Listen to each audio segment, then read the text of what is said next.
On the 18th, 21st, and 28th of May 2026, a youth-led initiative named Refugee Coalition for Climate Action, RCCA, convened a 3-day climate resilience dialogue in Tongogara refugee settlement, Chipinge in Zimbabwe. The forum brought together 20 young participants representing refugee communities from the Democratic Republic of Congo, Rwanda, Burundi, and Zimbabwe. Over the course of the discussions, the young people examined the reality of how climate change is systematically undermining their education, health, housing, food security, and overall well-being. We listed several health problems like cholera, typhoid, malaria, TB, asthma, eyesight, and yellow fever. Then on how the shocks affect mental well-being, the result, the aftermath, what happens after. We noted suicide, mental disability, physical disability. Climate shocks cause threats to our environment. It can cause issues such as felt fires, which can come in and consume our whole community if not controlled. There's also a problem with extreme heat causing dehydration, causing headaches, nosebleeds.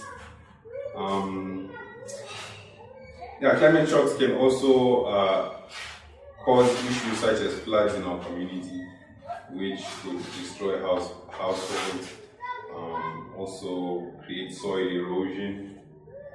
Our team concluded that the people that are most affected are children. It's destroyed our shelters, especially at Section 6, Section 5 there. We have orphans, who come from, let me say, DRC, Burundi, Rwanda. They are unaccompanied. They just come alone. As for me, I have a parent, and then maybe today we might eat, let me say, meat today, and then tomorrow we eat vegetables. The next day we eat at least a bit of sausage. Now, put in mind, what will that child eat? An increasing risk of child marriage, whereby now they're okay. Now I'm now at least 17 years or 18 years. Let me get married. Or I have my siblings, and then I'm a girl. So for us to at least reduce this, let me get married so that I at least feed my young ones, or at least live a life that it won't put me to child labor. Since there's no food, fear, and so on, give rise to GBV cases in households, which affects children mentally and emotionally, thereby affecting their pass rate and school attendance. Participants reported that refugees are not mentioned in legal frameworks such as national environmental policies and laws, as well as regional and international treaties.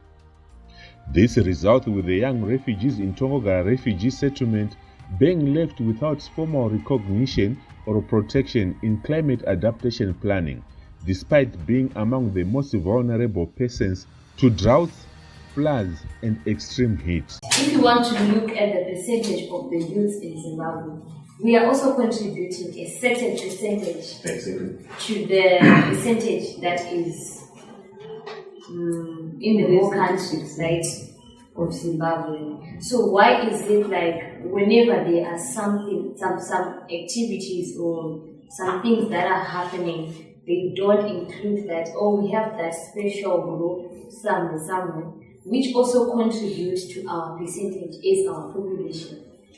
Right. That is a gap already, I see that. Yeah.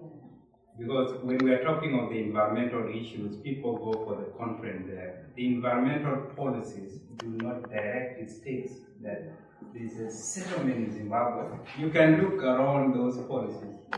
you not come with a policy that states refugees, even the word refugees, in Tongogara. It is not there. The settlement is not there. So the policies, as we talked about before, is actually the guide actions and what is supposed to be done.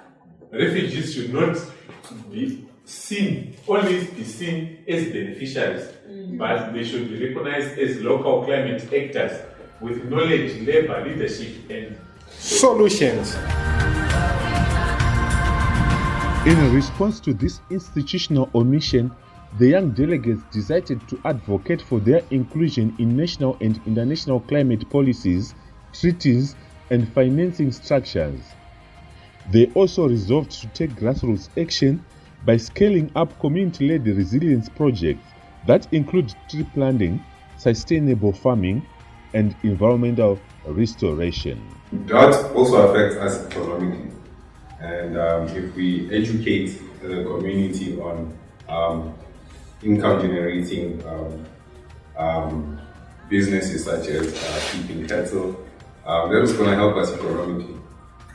This kind of local action. And And it's an advocacy by itself to say that, look, we actually have the capacity to do what you can.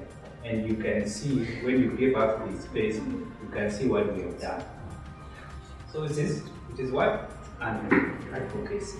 Yeah. So I think we are in the road of advocacy already. Only that we just have to move on.